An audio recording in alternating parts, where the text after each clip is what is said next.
Okay, hello everybody. Welcome to another ZoukCast episode. And it had to happen. Someday it had to happen, and we cannot have Claudio today here because we had technical problems.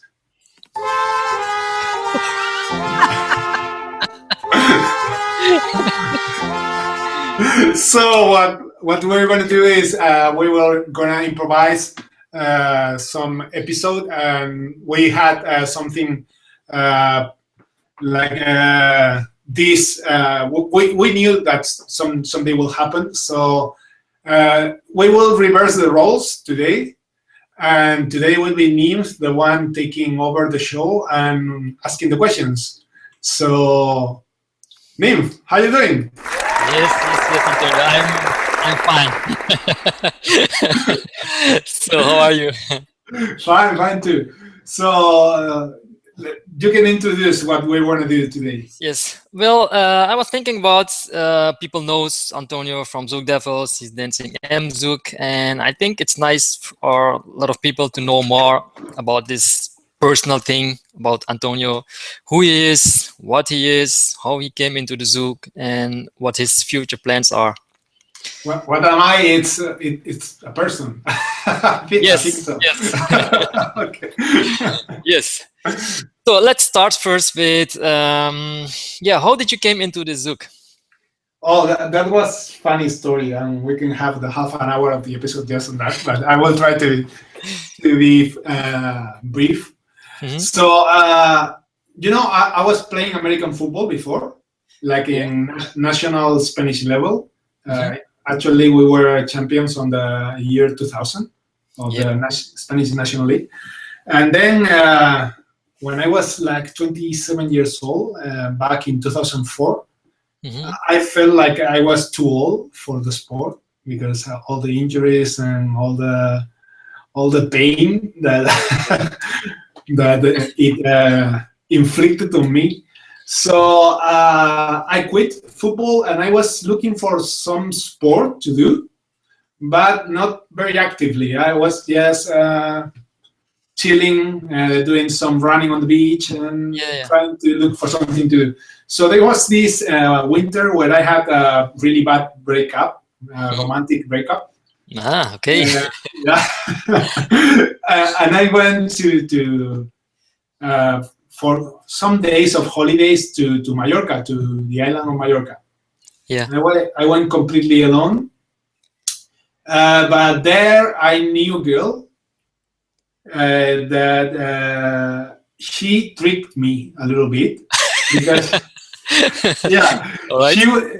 we were meaning to go to a heavy metal place because I come from the heavy metal and hard rock world.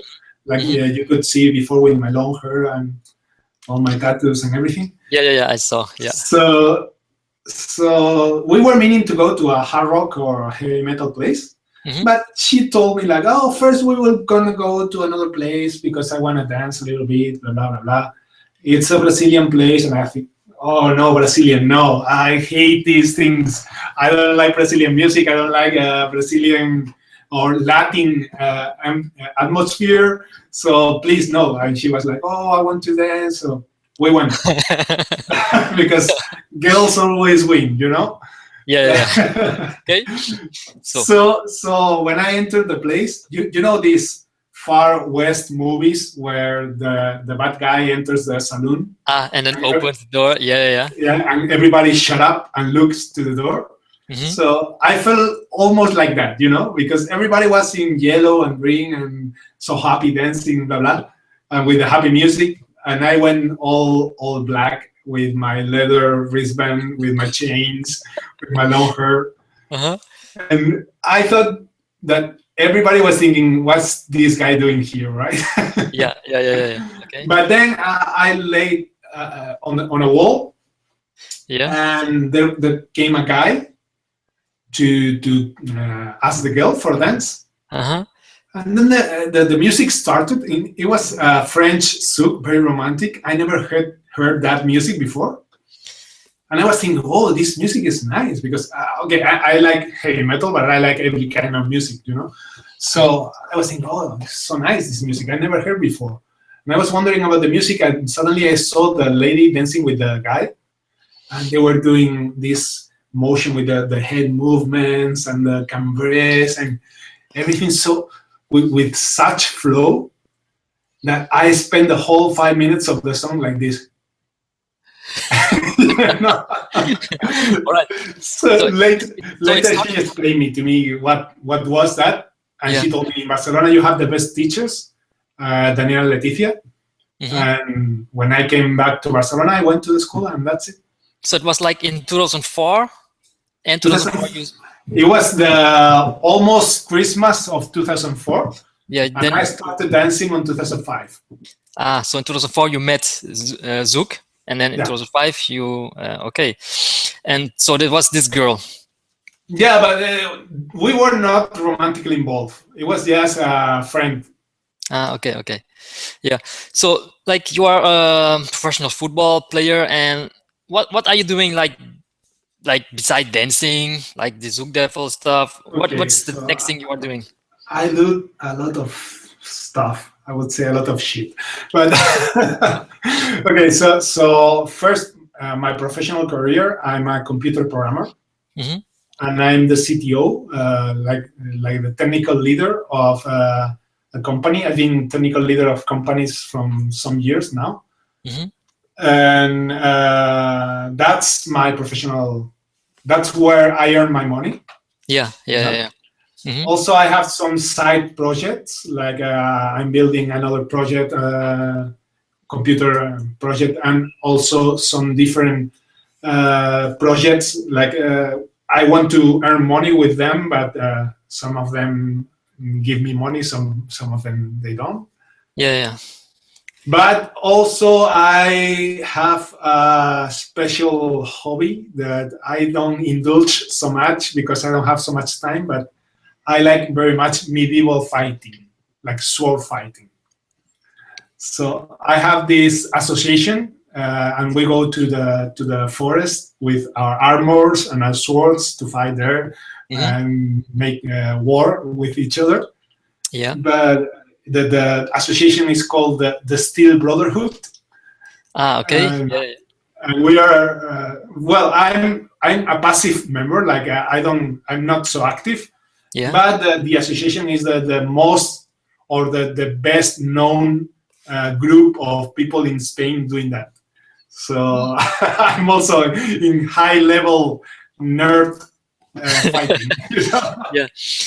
So beside of this, your work and doing your hobby, and you met the Zouk in 2004. You started dancing in 2005, and I think you started dancing with Daniel Leticia, with Spiral Dancers.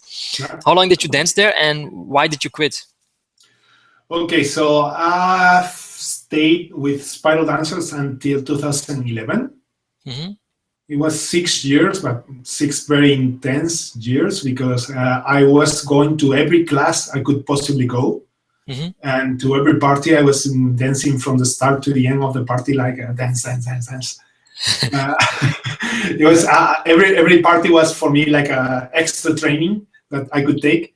So in 2011, I think that more or less on March of 2011, I quit, and I was about to quit the whole dance. Because I was burned with we had a difficult situation. Yeah. With Daniel and Leticia, we had difference of opinions, and it's not their fault. It's not mine. I think it's both our faults. Like we couldn't reach an understanding. So like miscommunication or something. Yeah, a little bit of that, and a little bit of maybe I'm so stubborn with my opinions, and I had this experience by being an American football player and a coach in American football. So I had different points of view on some of the things that they were doing and how they were doing. And they also, I guess, they didn't like some of the things that I was doing. So we reached this point of confrontation that it was better to let go. and actually we had a little bit of a fight, not personal fight, but dance in the dance side of things. And I decided to quit, but I was quitting the whole thing because I was tired and I was sick of it. Yeah. But then all my students from the time, because I was teaching like initial levels, they asked me to stay. And also I went to Mallorca to talk with my mate Diego from there, a friend that I made through Zouk. And he's also a rocker and a heavy metal guy, so we bonded. Diego. Yeah. And I was talking with him, and he suggested me to go and talk to Yeye, to the creator of Zouk and Daniel and Leticia's teacher. Yeah. And Yeye was the one convincing me to keep going on my own, like on my own way. Yeah. Inside Zouk. All right. So more or less that's it. So what is this whole idea about ZoukDevils? Who is ZoukDevils, and what does ZoukDevil do, and what is like the future plans of ZoukDevil? Okay, so ZoukDevils, the brand of the name and the logo, it's inspired on one of my other passions. It's bikes.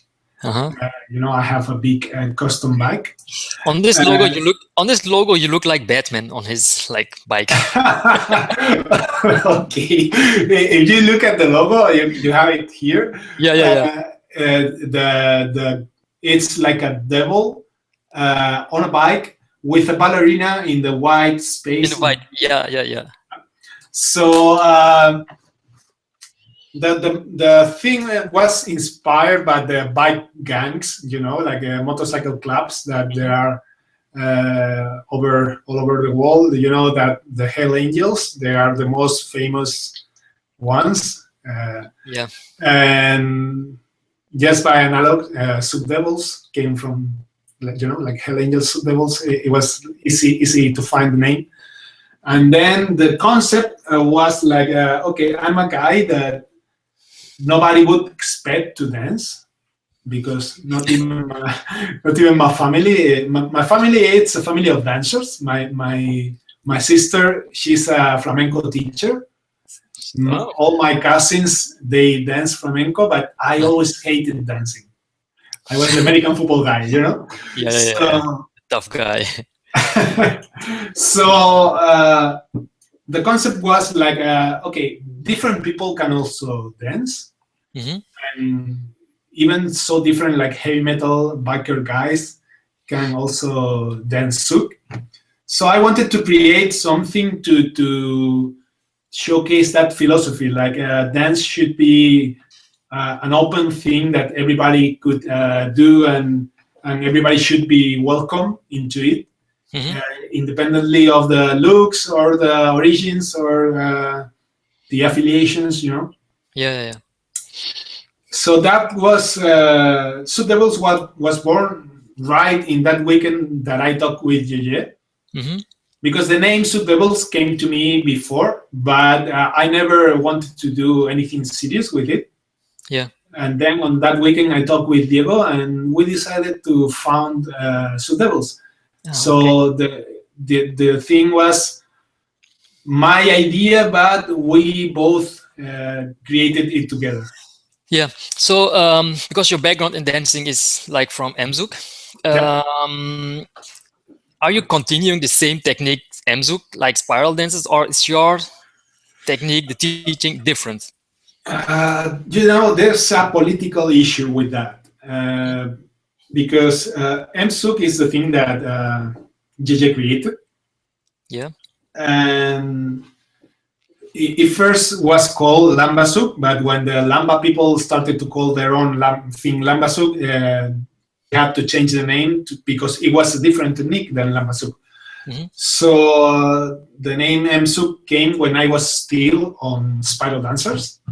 In fact, we had this meeting where we were deciding names, and I was the one suggesting Zouk, and it got the vote with all the teachers, and he got elected. Yeah. but then when I quit spiral dance, I continued teaching MZouk. But as I was starting to teach higher levels, Daniel and Leticia were not so comfortable with that, because I only had like the instructor level for them. So I was only allowed in their opinion, I was only allowed to teach initial level. Okay. So we had this meeting on Mallorca with all the teachers and the monitors and the instructors, the 3 different levels of people teaching MZouk. And they laid out some rules to follow in order to keep teaching MZouk, and which levels should everybody teach. But for me, those rules or those requirements were almost impossible because I couldn't work with Daniel and Leticia anymore because we were not in a good position. And so it was required from me to go to Mallorca frequently to teach with JJ, to train with JJ. Yeah. And it was not possible to do that for me because of my job and all my other personal stuff going on. So finally, I had these 2 students of mine. One is now a teacher. It's Javi Santos. And I wanted them to start also working in MZouk, but since I couldn't officially teach them, they couldn't become official MZouk teachers. So finally, since there was so many problems to continue inside the MZouk world, I decided to go away from the MZouk family. Even I'm teaching the same things that I learned back at the time. Maybe some things are changed by the past of the years, you know, like some things that I didn't agree so much have been changed. But actually, I think that I'm still teach something very similar to MZouk because, you know, last year on my festival, JJ came and he congratulated me on keeping his work alive. So more or less that was recognition that even I'm a bastard son, but still a son of MZouk, you know? You continues the good work. I hope so. All right. So in this ZoukDevil team, you have a couple of people. How do you choose them? Do they have like personal ideas, or do they have like some connection with you or with the Zouk, or how do you choose those people? So actually, it's more a thing of philosophy, you know, like I need people. ZoukDevils is my vision, and I take it like a mission in life, you know, to spread the love for Zouk and my view of how it should be danced. And since I'm a social dancer that ended up with a lot of information, and now I'm passing that information up to other people, I wanted them to also be mainly social dancers. Even now, Javi with his partner Samantha, they are only dedicated to dance, but they started as social dancers. So that was really important for me.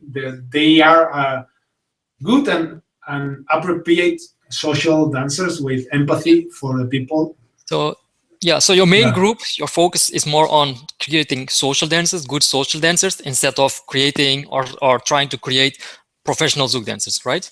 Yeah, because I myself, I don't consider myself a professional dancer.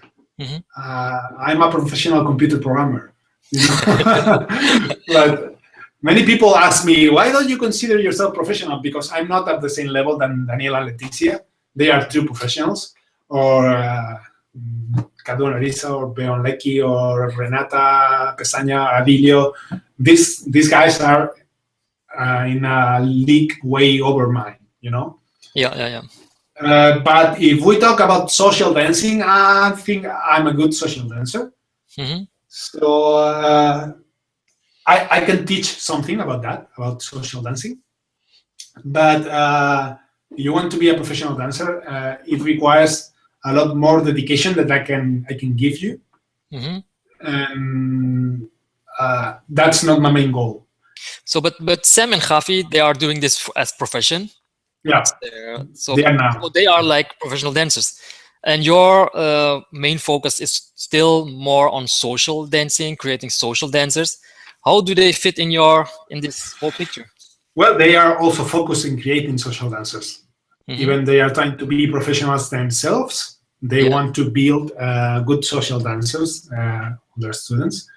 And also I'm trying now to build some more instructors with the same goal, that they can build more social dancers and they can attract more people to the dance. Because I think that Zouk is lacking social dancers, not professionals.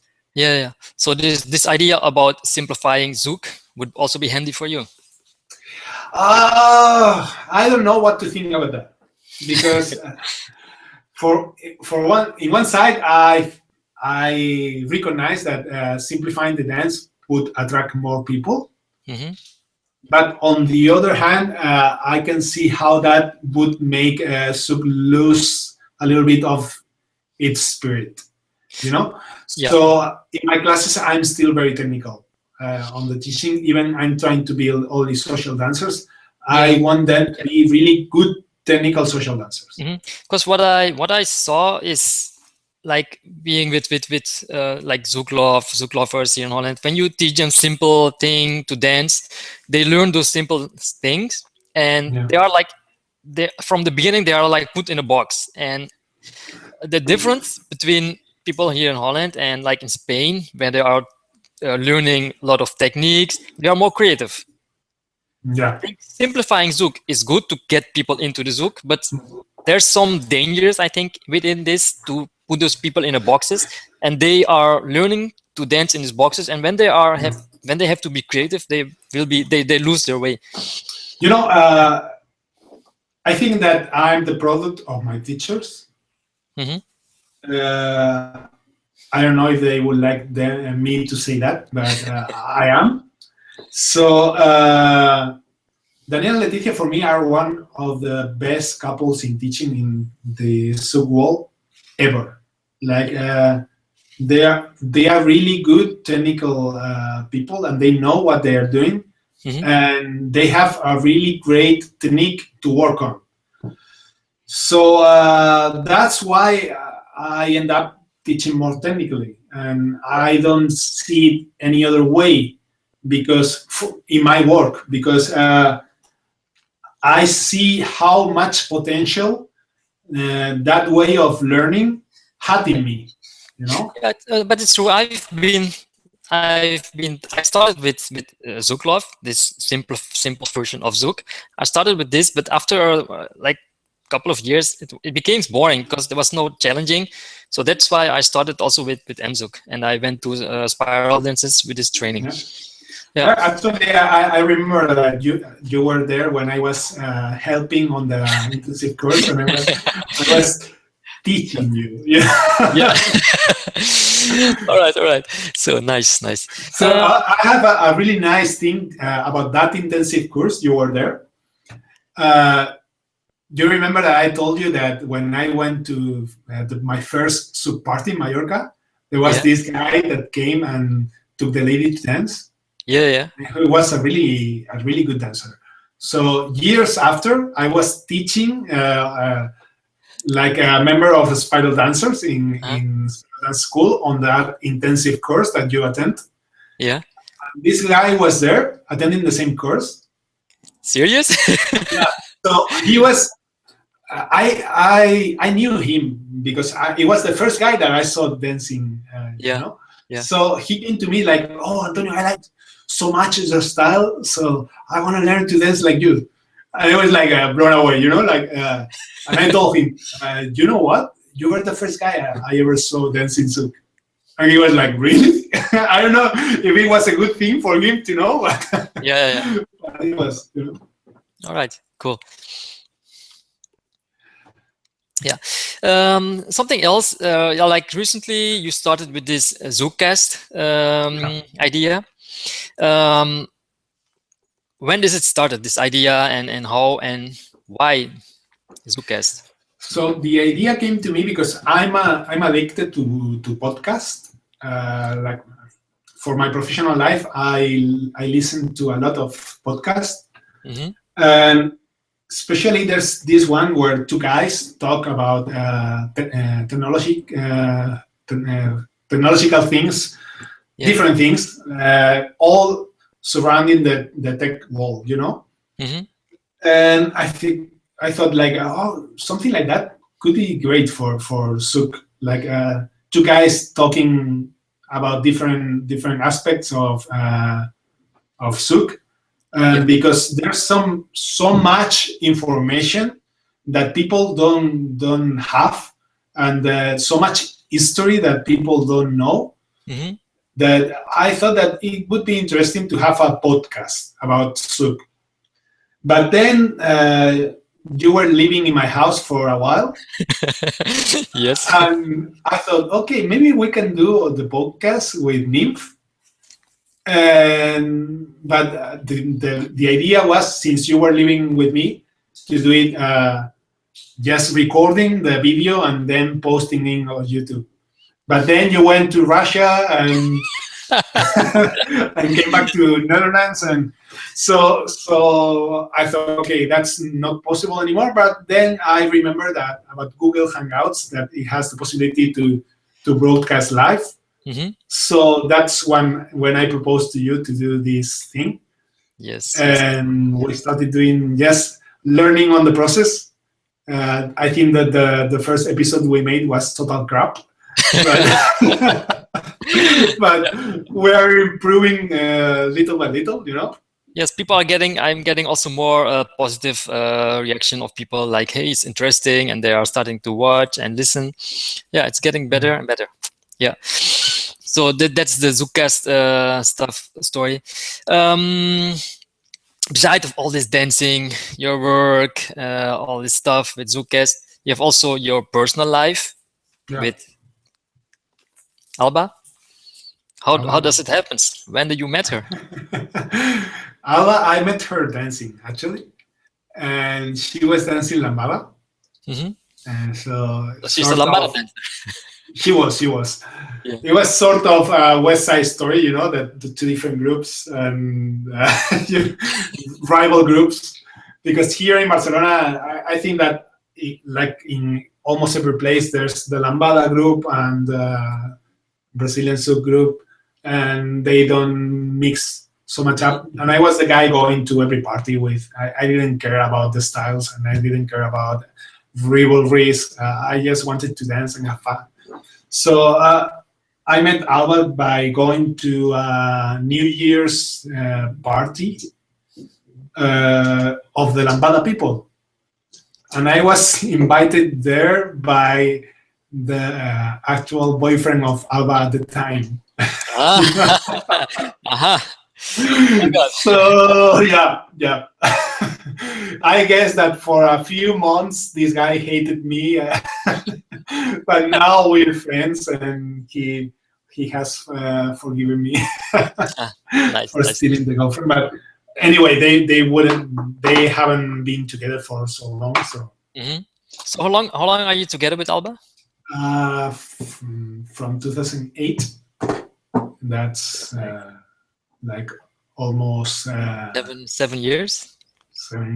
It would be 8 in a few months. Yeah. So you're also married, I guess. Yeah, we married like 2 years ago. Why? 3 years ago. 3 years ago. Oh my God, you forgot already. No, because 2 years ago we bought the house, so that's why I messed up. Yeah. So because the real marriage is not when you marry; is when you buy something together and you have a mortgage with the bank. So Yeah. Yeah. So then you propose her like, hey, Alba, would you like to marry because we can get some discount or some like? No, actually, I never thought I would marry. But I knew if I married, I would do it because of the girl. You know, if the girl wanted to have a really nice wedding, I would give her the best wedding I could. Yeah. Oops, someone is ringing at the door. Wait a sec. Yes. Oh my god. Technical problems, guys.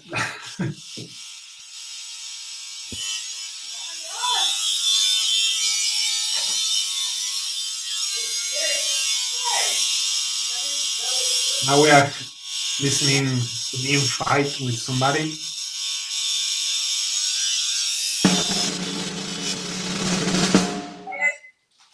Finish.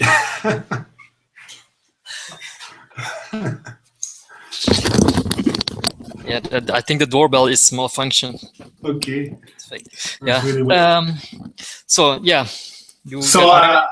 Yeah, I wanted to give her the best wedding I could give her because she deserves it, and she is a very romantic girl. So I guess that it's every girl's dream, and it's every guy's dream to provide that to their love. But there is also one other thing, like every girl's dream, like having a child. Oh, that's not Alba's dream. Actually, right now, currently, she doesn't want that, and I'm like relieved, you know, because with my life now, it would be impossible. But again,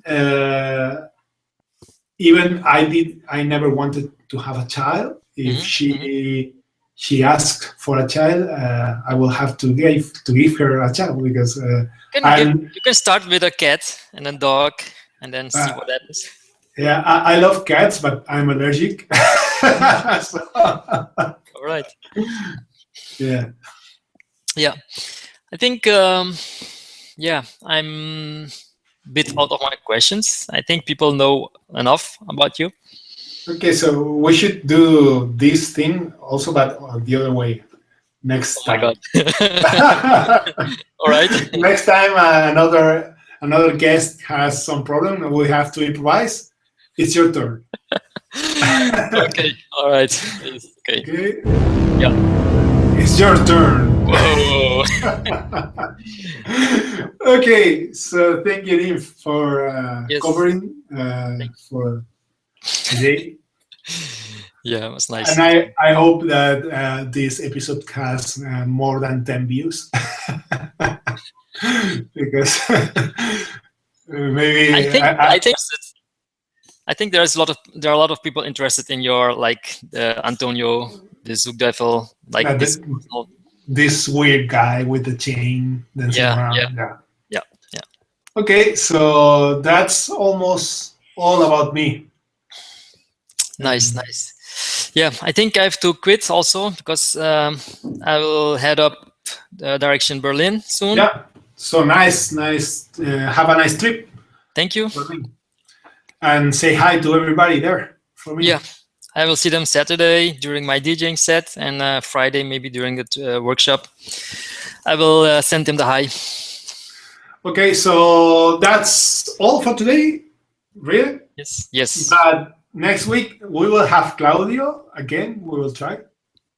And he will buy a microphone. And let's see if we can solve the problem with the microphone that he had today. And we don't have to work on the production for another week because we have the guest for the next week solved. Yes. Problem solved. All right. Okay. Thank you, Nils. And see you next week. Okay. Good night. Bye. And everybody, I hope that you enjoyed to know about a little bit about me. I don't know if it's interesting for you, but maybe it is. Next week, we will try to have Claudio, as I said. And see you. Bye. Bye.